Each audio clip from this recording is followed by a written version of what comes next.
Hello, we are Boston University Student Against Juuling, a group dedicated to preventing the use of Jews within the student population. Our organization has developed a multimedia campaign using proven communication and psychology series in order to effectively persuade our target audience. Our main objectives are meant to deter Boston University students from juuling and to maintain abstinence among students who currently do not use. In order to be effective, we want to raise awareness about the health, financial, and social impacts that juuling has. We have profiled our target audience based on their personality traits, psychological demographics, and attitudes to best explain why they are prone to juuling. Based on the audience profile, we have developed strategies meant to effectively combat their juuling habits. And according to our online survey in Boston University, we found out that the reasons of students who drew are mainly due to the peer pressure, school stress, and the popular trends of juuling.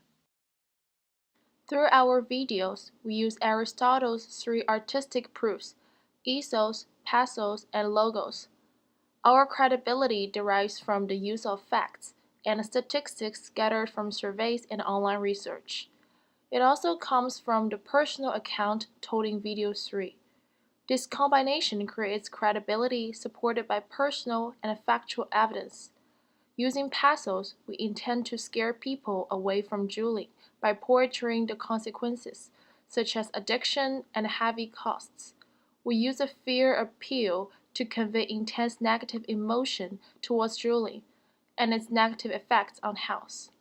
Using logos, we are aiming to persuade the audience to make a rational decision to stop juuling. In the videos, we also frame juuling in an active way by mentioning its bad health effects and the huge cost. By disseminating our videos on social media, we hope to set agenda that the problems of juuling need to be addressed and thereby impact the public's view towards juuling. The media is often able to determine what is considered normal and socially accepted behavior through a theory called social cognitive theory. We aim to utilize this theory to normalize the behavior of not drooling. We also will use social cognitive theory in our dissemination of our videos.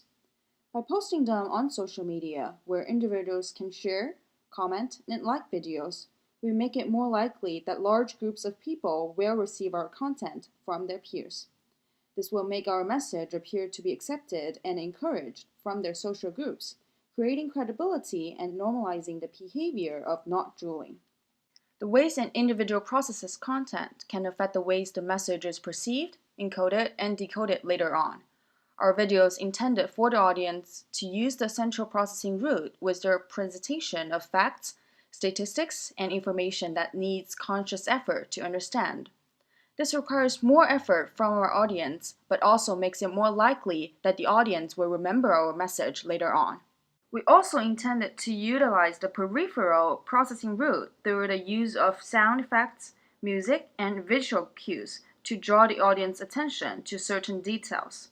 For example, videos number 1 and number 3 utilize dramatic music to draw attention to negative behaviors like smoking cigarettes in video 1 and the severe negative health consequences in video number 3. Our video uses mostly narrative paradigm. The first video tells a story of a jeweler who turns to cigarettes when he loses his jewel. The second video depicts that a jeweler wants to buy a pack of jewel pods but soon finds himself out of money. The third video tells a story about someone who is addicted to juuling and suffers consequences as a result. Through the many concepts we used in our videos, Boston University's Student Against Juuling hopes to persuade fellow students to stop juuling or to maintain abstinence. Also, through the dissemination of our videos on different social media, we hope to raise awareness of this issue among more and more BU students. Thank you for taking the time to help prevent college students from this dangerous habit. Together, we will stop juul addiction for a better tomorrow.